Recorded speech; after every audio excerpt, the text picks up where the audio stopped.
Our next caller was on hold for 2 hours last Friday. We didn't get to him, so we asked if we'd call him back. Here's Stephen from Murray, Utah. Stephen, I have about 30 seconds here. Hi, Rush. I'm just kidding. We're gonna get you started here, but I'm gonna hold you during the break, and we'll continue after the break. But you're calling about. You read a book by Steve Young, the Fortner quarterback, right? That's true, and I made a connection between his story and a quote of yours, where you talk about most of the reasons people say they can't do something are reasons they've made up. Would you like me to? Yeah. That my belief that most of the limitations people have or face are self-imposed. Did Steve Young write that? And he wrote that in his book? No, it's not in the book. But in the book, he talks about becoming an NFL quarterback. He said it was a great opportunity in my life. It was also one of the most challenging things I've ever done. Right. Okay, hold your thought right there. We have to take another obscene profit timeout. We make a lot of money here. We'll be right back.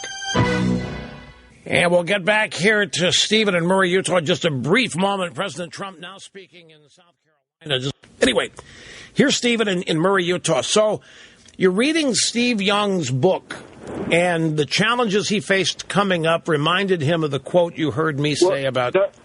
Not quite, Rush. It reminded me of your quote. It reminded me of your quote where you said most of the reasons people think they can't do something are reasons they've invented. Right. Everything you do in life is up to you. Part of life is realizing you have much more potential and ability than you'd ever know. But it's up to you to face the fears and unleash that which really drives you. Now, as I read this book by Steve Young, his path to the NFL wasn't easy. At BYU, he was number 8 on the team depth chart. And he said, well, I could have thrown a pity party and just given up and gone home, or I could have chosen to have a positive perspective on life and let my play prove people wrong. People told Steve Young he'd never make it as a left-handed quarterback, that his accuracy wasn't there. Well, he worked on his accuracy, and, I mean, look at the way his career turned out in the Hall of Fame and his Super Bowl ring. So that just reminded me of that quote from you. And I've noticed that quote to be true in my own life. You see, I was born premature, and I have some challenges, and I use this quote of yours in some college essays or during some lectures and journalism classes. And my professors were pretty impressed, and I've noticed that quote of yours to be true in my own life. And so I wanted to thank you for that. Well, I appreciate that. I really do. I love having things come back like this, because that's always great to have affirmation like that. You know, speaking of Steve Young, I mean, he's overcome a lot. There's no question, and he's achieved a lot.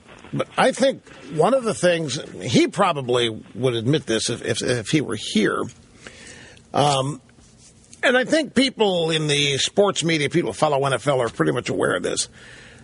But he was second string to Joe Montana for a number of years. It's like being second string to Babe Ruth. It doesn't matter who's next. There's no way they can measure up. I mean, Joe Montana was mythologically huge.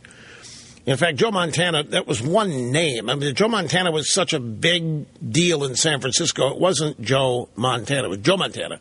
He just owned everything. And Young was on the bench. I can remember, I was at a game, the 49ers and the New Orleans Saints at the Superdome, and Montana was hurt. And Young was the starting quarterback. And it was not yet his job, because Montana was going to come back and reclaim the job, but soon thereafter would be traded or released and go to the Kansas City Chiefs. But during the pregame, Joe Montana was granting interviews on the sideline to anybody that had a camera. Even though he wasn't playing, he was a bigger deal than Steve Young, who was going to be starting that day. Now, I don't know. I know Steve Young. I got to know Steve Young during my stint at the pre-politicized days of ESPN on the Sunday NFL pregame show. And I've only met Montana once. But, folks, the reason that I have all these things about such philosophies as the only limitations we have in life, for the most of them, are the ones we place on ourselves. When you get to the rarefied air that people like Montana and Steve Young and other NFL quarterbacks are breathing, you can't believe the cutthroat, competitive nature of things. And make no mistake, and this is not a cut. I don't want anybody calling Montana and telling him that I was because it's not. But Joe Montana, on a day that Steve Young is going to start because Montana's hurt, and Montana is still trying to soak up all the oxygen with all the pregame interviews. Now, he could turn them down, but that's not going to happen. And the press wanting to talk to Montana was quite natural. He wasn't seeking them out. But it was a way to keep the light shining on him. He wanted the job back. It's just the way it is. It wasn't mean. It wasn't cruel. It's just the nature of competition. And my fear is we're not teaching competition. We're shielding people from it. For the longest time, children, nobody's allowed to win anything, participation trophies. But when you get to real life, and if you really want to amount to something, when you get whatever line of work you're in, as you get to the top of that line of work, there are very few people there. That's why the phrase rarefied air. And it is cutthroat. The competition is cutthroat, even among best friends. And you have to be able, by virtue of experience, to be able to deal with it. You're not going to win every outing. I don't mean game.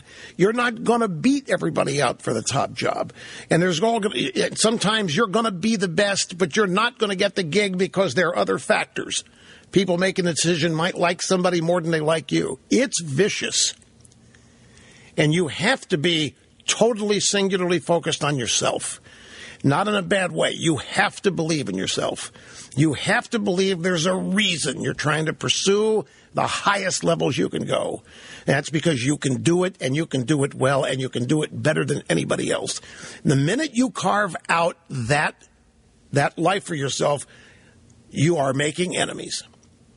Because a lot of people are going to be fighting for the same thing, and they're going to try to be beating you out and denying you what you want. You're going to be doing the same thing to them. There are going to be others who just resent you for thinking you're that good. They're going to resent you for even having the audacity to try to climb that high. I mean, folks, it is vicious out there. It's also very healthy. All of these things are things that successful people have to go through in order not just to reach the pinnacle, but then to stay there. Because I'm going to tell you, getting there, while fraught with stress and competition and never-ending assaults, getting there is not even half as hard as staying. Because once you get there or close to it, everybody wants what you have, and it's much easier to go south than north when you're at the top. And so that's why I have this philosophy about limitations. It's easy to be a victim. Look how easy the Democrat Party has made almost half this country think they're victims of something. And what happens to you when you're a victim? Well, when you're a victim, you automatically have a built-in excuse for failure. When you are a victim, it's always somebody else's fault. When you're a victim, success is not possible. When you are a victim of something, you are acknowledging that you are as far as you're going to get, and you can't get any further because there are more powerful forces arrayed against you than the force of yourself against it. And the Democrat Party does this on purpose. The Democrat Party makes as many people victims as possible because it freezes them right where they are. And that's usually in lower middle class or abject poverty. It makes them resentful. If you're a victim, you're not happy. You can't be happy. It's impossible to be happy. It's even difficult to be content. If you're a victim, you're always mad, but never at yourself. You're mad at somebody else. The Democrats have parlayed this into one of the biggest political movements in human history, and that would be of the victimized. Look at how many victim groups there are, and they all happen to be Democrat constituency groups. They all are on the protest march. They're all angry. They're all enraged. Some of them are women. Some of them are minorities. Some of them are illegal immigrants. You name it. But they all have one thing in common. They have given up on the notion that they could be somebody, and instead have descended into full-fledged victimhood and the comfort of being in a group of like-minded failures. Why isn't everybody a victim? It'd be easy if anybody could choose that if they wanted to. Being a victim is almost as easy as being a liberal. It's one of the most gutless choices you could make. Doesn't take much. Built-in excuses for failure. Built-in excuses for being miserable. Built-in excuses for being angry all the time. No reason to try to be happy. It's not possible. You're a victim. Victim of what? Well, you're a victim of discrimination. Well, you're a victim of America. You're a victim of America's past. You're a victim of religion. You're a victim of bigotry, of homophobia, whatever. You're a victim of something. The Democrats got one for you. If you want to be a victim, call them up. Call Schumer. Tell him, hey, I want to join you. I want to be a victim. Do you have a group for me? He'll have one. He'll ask you what color you are. He'll ask you what your sexual orientation is. He'll ask you what your gender is.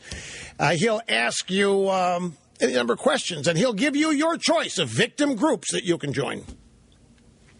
And then he'll show you where you go to get a food stamp allocation here or this or that there, how you get emergency health care if you need it, all on the Democrats, and it can keep it flowing if you just do two things: stay victim and vote Democrat. But the people that don't choose that end up being the ones victims hate. The people that choose to face life, the people that choose to embrace it, the people that choose to just soak it up, the people that choose to dive right in and test their limits and find out what they're capable of and how good they can be. And if that's really what they want to do, victims are going to hate them because they are showing what anybody could do if they just had an attitude adjustment. So if you think, for example, that, well, let's say you want to do a job and you want to rise really high in that career, but where you live, that job doesn't exist. Your town's too small. Or maybe the business is in your town, but even if you reach the pinnacle there, it's not, because it's a small town, it's not nearly as high as you could go. If you're unwilling to move, well, that's all on you. That's a limitation you're placing on yourself. Now, that's fine. If that's what makes you happy. I'm not criticizing things. I'm just pointing out that it's not usually anybody else's fault when you don't get what you want. Sometimes it is. There's exceptions to everything. But it's usually the self-limitations that we attach to ourselves. When I wanted to be a success in radio, there was no way it was ever going to happen if I stayed where I was born. It was not possible. Nothing against where I was born, nothing against the people there. It just wasn't possible. I knew when I was 15 that I was going to have to leave if I was serious about what I was doing.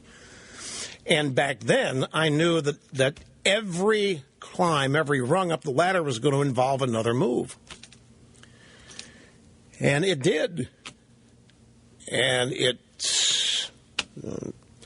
I wanted it badly. I remained dedicated to my desires, and it's what enabled me to come back after being fired 7 or 8 times, whatever it was, only twice for legitimate insubordination. Look, I could go on here, but I can't. We have to make some money, which we do a lot.